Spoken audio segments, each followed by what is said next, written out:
दादी की पहली सैलरी। विनोद ड्राइंग रूम में बैठकर टीवी देख रहा था। मनीषा और सरला देवी दोनों किचन में थे। मनीषा बर्तन मांज रही थी। सरला देवी सुबह के नाश्ते की तैयारी में लगी थी। 9 साल की पिंकी स्कूल जाने की तैयारी कर रही थी। विनोद ने ड्राइंग रूम से ही ऊंची आवाज़ में कहा, मनीषा तुम्हारा पगार आ गया है। अगर आ गया है तो इस महीने की EMI तुम भर देना। मेरी सैलरी आने को अभी वक्त लगेगा। मनीषा ने किचन से ही सहमति जताई। जी ज़रूर भर दूंगी। इस बातचीत से पिंकी के कान खड़े हो गए, क्योंकि कल ही तो उसके स्कूल में सैलरी के बारे में सबको समझाया गया था, जिसमें बताया गया था कि हर काम के लिए एक निश्चित रकम मिलती है, जिसे सैलरी कहते हैं। इस बात की याद आते ही वह तुरंत किचन में दौड़ी। उसको ऐसे अचानक दौड़ते देख विनोद भी उसके पीछे पीछे गया। पिंकी ने अपनी दादी के पास जाकर उनसे पूछा, दादी आपको सैलरी नहीं मिलती है क्या? विनोद और मनीषा एक दूसरे की तरफ देखकर मन मन मुस्कुराए। सरला देवी ने पिंकी को समझाते हुए कहा, बच्चा तुम्हारे मम्मी पापा ऑफिस जाते हैं, इसलिए उन्हें सैलरी मिलती है। मैं तो घर पर ही रहती हूँ ना, इसलिए मुझे सैलरी नहीं मिलती। पिंकी को यह बात कुछ समझ नहीं आई, तो वह बोली, दादी आप भी तो कितना सारा काम करती हैं। सुबह जल्दी उठकर नाश्ता बनाना, खाना बनाना, पूरे घर की साफ सफाई करना, कपड़े धोना, मुझे ट्यूशन पढ़ाना और बाजार जाकर राशन लाना और तरकारी लाना और भी पता नहीं क्या क्या। आपके इन्हीं सभी कामों की वजह से तो पापा और मम्मी निश्चित होकर काम पर जा पाते हैं और मैं भी स्कूल में अच्छे नंबरों से पास हो जाती हूँ। तो क्या इन कामों की कोई वैल्यू नहीं है? पिंकी की बातें सुनकर कुछ पलों के लिए सब शांत हो गए। 9 साल की एक छोटी सी बच्ची जो सोच रही थी वह गलत नहीं था। विनोद और मनीषा के पास इसका कोई जवाब नहीं था, मगर सरला देवी के पास था। वह बोली, किसने कहा मुझे सैलरी नहीं मिलती? मुझे पैसों के रूप में, कागजों के रूप में सैलरी नहीं मिलती, लेकिन मुझे जिस रूप में सैलरी मिलती है उसकी कीमत कोई आंक नहीं सकता।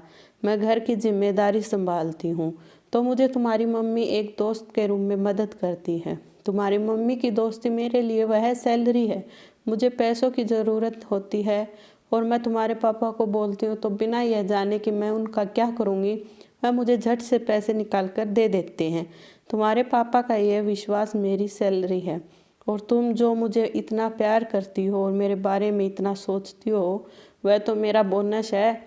अब बताओ, क्या मुझे किसी से कम सैलरी मिलती है? दादी की बातें सुन पिंकी खुश होकर दादी के गले से लगते हुए बोली, अरे वाह दादी, आप तो बहुत अमीर हो।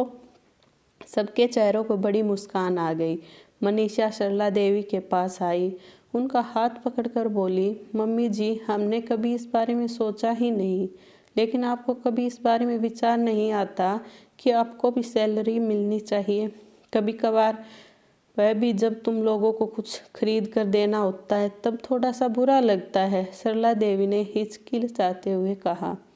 पिंकी बीच में ही बोल पड़ी, तभी तो मैं आपसे कह रही थी दादी, आप ट्यूशन शुरू कर दीजिए। विनोद और मनीषा सरला देवी की तरफ देखने लगे। यह क्या माजरा है मम्मी? विनोद ने पूछा। अरे कुछ नहीं बेटा, ये पिंकी तो बस बातें बनाती है। सरला देवी ने बात को टालने की कोशिश की। नहीं पापा, मैं आपको पूरी बात बताती हूँ। मेरी फ्रेंड रिंकू है ना, उसकी मम्मी एक बार मुझसे पूछ रही थी कि तुम हमेशा क्लास में अव्वल आती हो, हर विषय में अच्छे मार्क्स आते हैं, तुम कौन सी ट्यूशन क्लास से ट्यूशन लेती हो? मुझे भी बताओ ताकि रिंकू को भी वहीं भेज सकूं। जब मैंने उनसे कहा कि मुझे तो मेरी दादी ही पढ़ाती है, तो उन्हें बहुत आश्चर्य हुआ। फिर अगले दिन तो वह हमारे घर ही आ गई थी और दादी से मिलकर उन्हें रिंकू और उसके साथ 3-4 और बच्चों को ट्यूशन देने के लिए कह रही थी, लेकिन दादी ने मना कर दिया। दादी हाँ भी कैसे करती, उनके पास दिन भर इतना सारा काम जो रहता है। पिंकी ने सारी बात खुलकर कही। विनोद बोला, अरे माँ, आपको ट्यूशन पढ़ाना चाहिए। यह बात तो पक्की है कि आप पढ़ाती बहुत अच्छा हैं। देखिए, मुझे भी तो आपने ही पढ़ाया था, उसी की बदौलत मैं इतनी अच्छी नौकरी पर हूँ आज। और रही बात घर के कामों की, तो हम उसके लिए एक काम वाली रख देंगे। आप अपना वक्त ट्यूशन पढ़ाने के लिए दीजिए। सरला देवी ने थोड़ी आनाकानी की, लेकिन बेटा बहू और पोती ने मिलकर उन्हें आखिरकार ट्यूशन चलाने के लिए मना ही लिया। 1 महीना बीत गया। सरला देवी ने उनके बहू बेटे और पोती को एक अच्छे रेस्टोरेंट में अपने पैसों से खाना खिलाया। उस दिन सरला देवी की आंखों में रिश्तों की कमाई के साथ अपनी पहली कमाई की खुशी और संतोष चमक रहा था। आशा करती हूँ दोस्तों आपको कहानी अच्छी लगी होगी। अगर कहानी अच्छी लगी है तो कमेंट करके बताएं और मेरे चैनल को लाइक शेयर सब्सक्राइब ज़रूर करें। धन्यवाद।